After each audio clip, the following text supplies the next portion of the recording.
Hey, welcome back. When we left off, I had told you to go over these Unit 2 questions on your own. So let's take a quick look at that. Okay. In a balanced chemical equation, how do the number of atoms on the left compare to the number of atoms on the right? Well, the number of atoms of each element has to be exactly the same since none are lost, created, or destroyed, lost or gained. Okay, what goes in has to equal what comes out. There's a law of conservation of mass. And I just answered the next question. How does the law of conservation of mass relate to a balanced chemical equation? Well, mass is conserved. It's not lost or gained, created, or destroyed. So when the reaction happens, what goes in has got to equal what comes out. So, the atoms on the Earth aren't being destroyed. They're being recycled. And how do you check to see if an equation is balanced? Well, you count the atoms of each element on the left of the arrow and on the right of the arrow, and you make sure that there's the same number of each as the reactants and as the products. Okay. Now, when reactions happen, we said one of the only sure ways to know that a chemical reaction had happened was a new substance. But the other thing is there is always a change in energy. Energy either goes up or it comes out. So, you look at these names, exiting thermic and endothermic. Okay, the one, the energy is coming out, the other one, the energy is going in. So we're going to start off with all reactions involve changes in energy. Okay. Breaking bonds requires energy. So when, the compounds break down, it takes energy. Forming bonds releases energy. Okay. Exothermic reactions, energy is released. Okay, and think exo, energy is released in the form of heat and light. Examples, fire, explosions, you digesting food is an exothermic reaction. Okay, it's breaking down the glucose and the sugars, and that's releasing energy that was stored there from the sun during photosynthesis.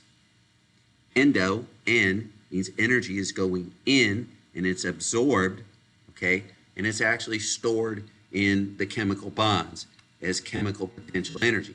So again, photosynthesis, the energy from the sun is coming down to the plant and it's being stored in the glucose, in the chemical bonds, and that's endothermic. It's absorbing energy from the sun.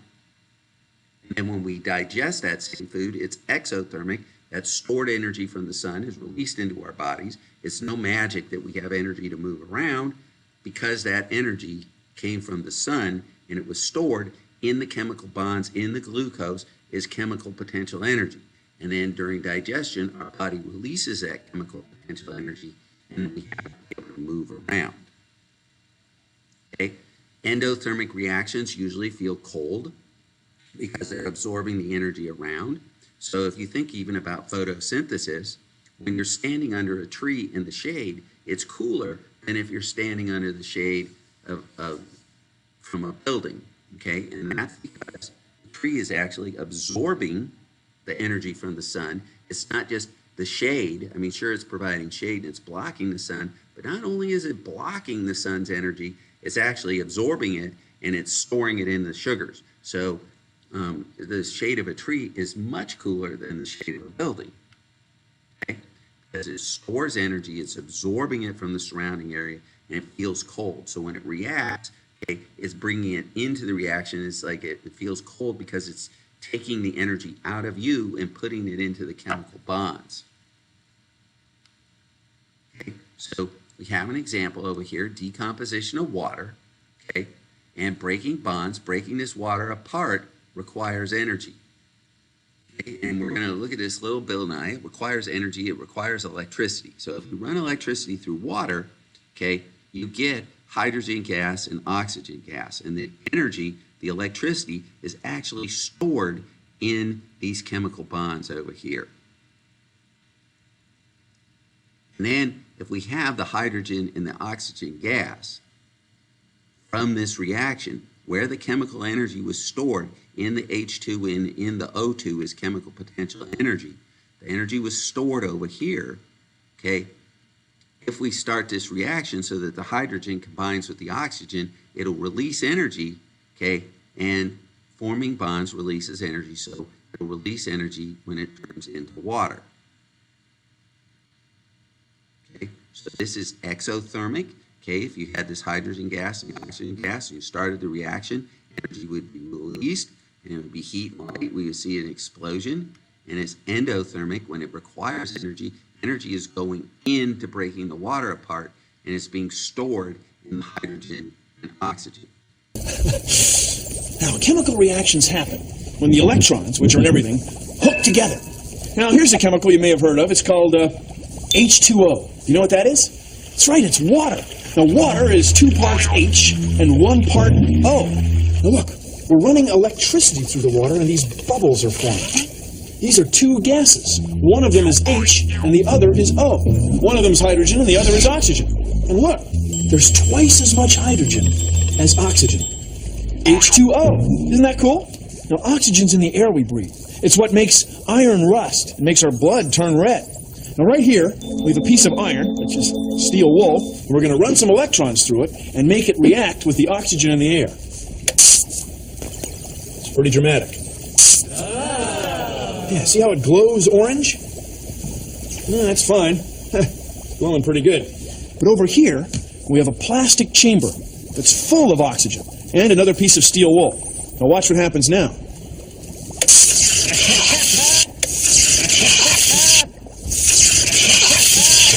Pretty cool. See all the energy that's given off?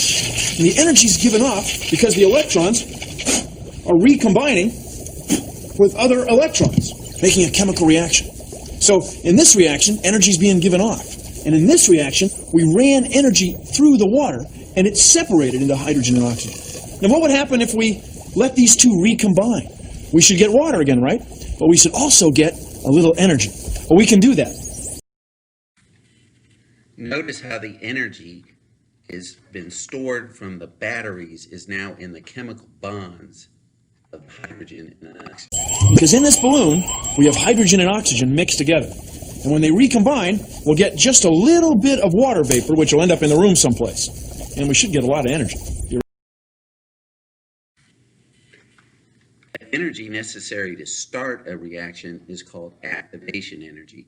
Notice the Bill lit that stick, and the end of that stick where the fire is, that's going to provide the activation energy. Ready? 3, 2, 1!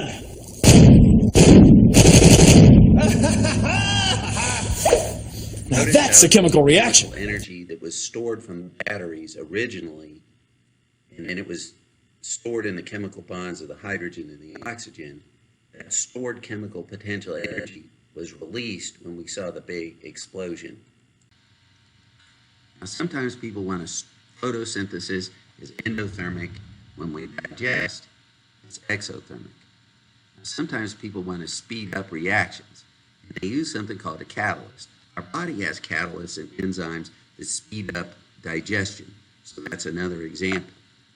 An inhibitor slows down a reaction. So like they put inhibitors in gasoline, which is the octane. So the more octane it has, the more inhibitor it has in it. That means it burns a little bit slower, you get a more thorough burn, and that's why you get more power and better gas mileage.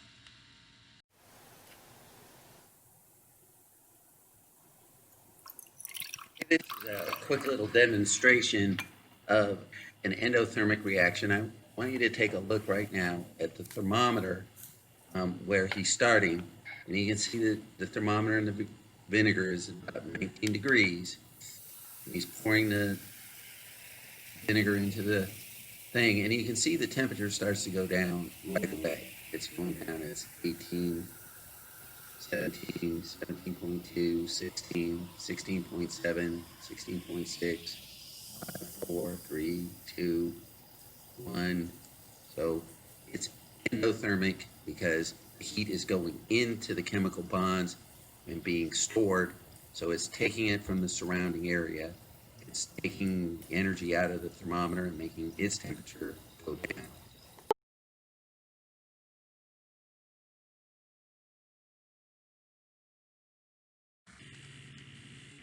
Okay, so this is going to be an exothermic reaction.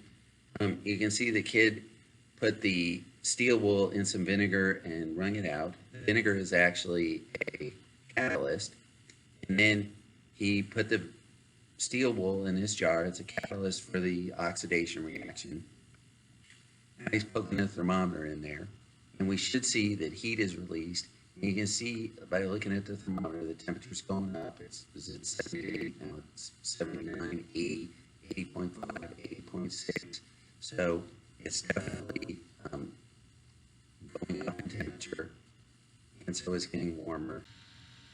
Okay, so what kind of reaction absorbs energy? Okay, it absorbs or soaks up energy. It's endothermic, and it feels cold. Reaction releases energy. They're exothermic. They usually feel hot, like we saw that steel wool was warming up. Two examples of endothermic and exothermic reactions. Okay. Endothermic is like when they mix the baking soda and the vinegar and it feels cold. A cold pack, when you get one from an athletic director or somebody who helps get an injury, when you break that little pack, it gets cold. It's absorbing energy from you. So the chemical bonds require energy. Where they get the energy is from you. When they take the heat out of you, you feel cold. Exothermic reactions like burning wood or a hot pack for your hands in the winter. Sometimes you put those in your mittens. Okay, the same thing. That reaction is releasing energy, so it releases it into you, and you feel warm. Okay. We have a graph of these reactions.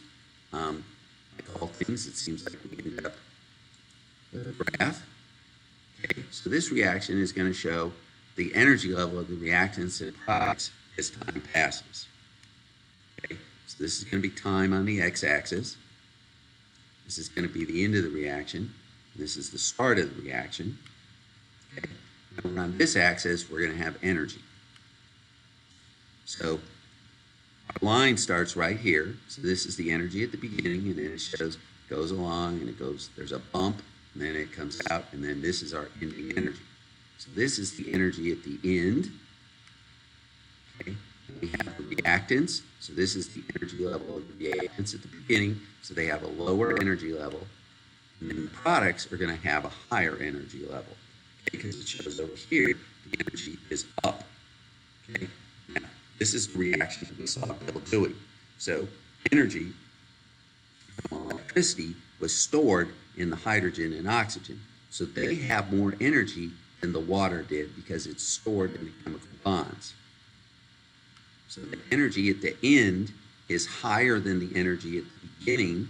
Okay, it went up, it went into the products. Okay, energy goes up from the start of the reaction to the end. The products have more energy. Energy went into the product. So that means this reaction is endothermic. Okay. This bump here in the middle is the activation energy. That's when we saw, usually like most reactions, take a push to get them started. Like it's where there's spark plugs in an engine is to get the gasoline to burn.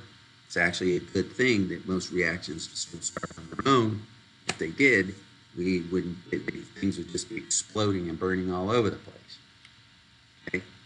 This graph looks pretty much the same. Okay? It shows the energy level of the reactants and products as time passes. Okay? So again, we have time on the x-axis, at the start of the reaction, the end of the reaction, energy on the y-axis, we have the energy at the beginning. Okay?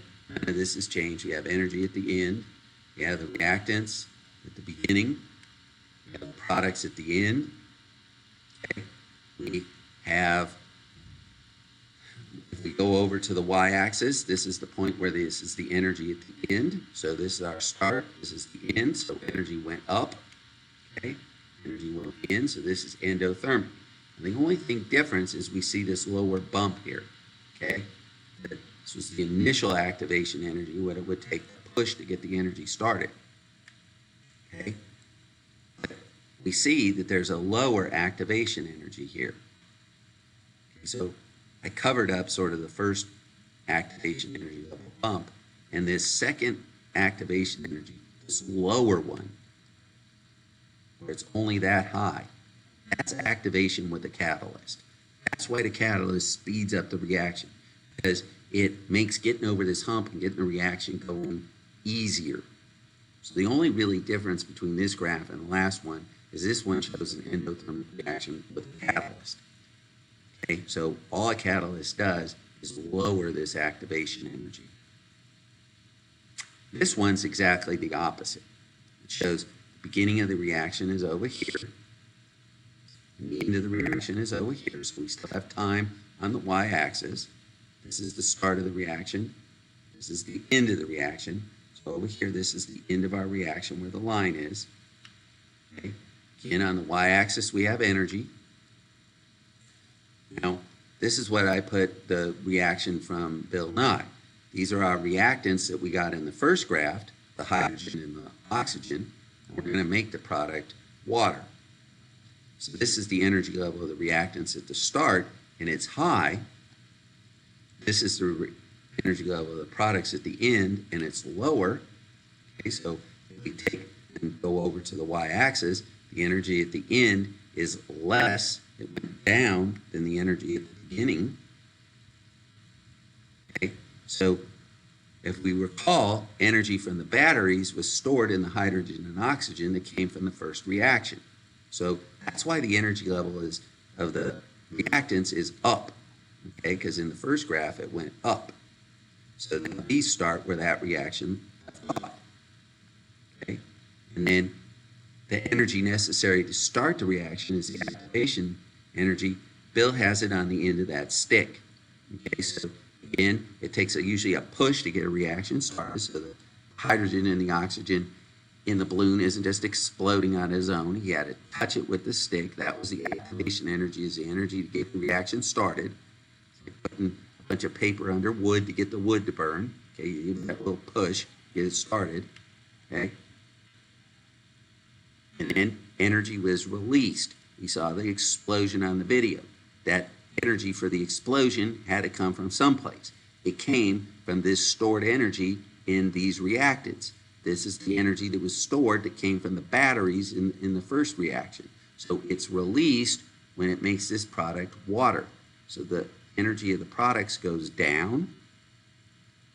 Energy exited. That's where we saw all the, the flame and the fireball. That was the energy exiting that had been stored in these chemical bonds. Okay? So this shows an exothermic reaction. We're going to pick up here next time, and I hope you're having a great day.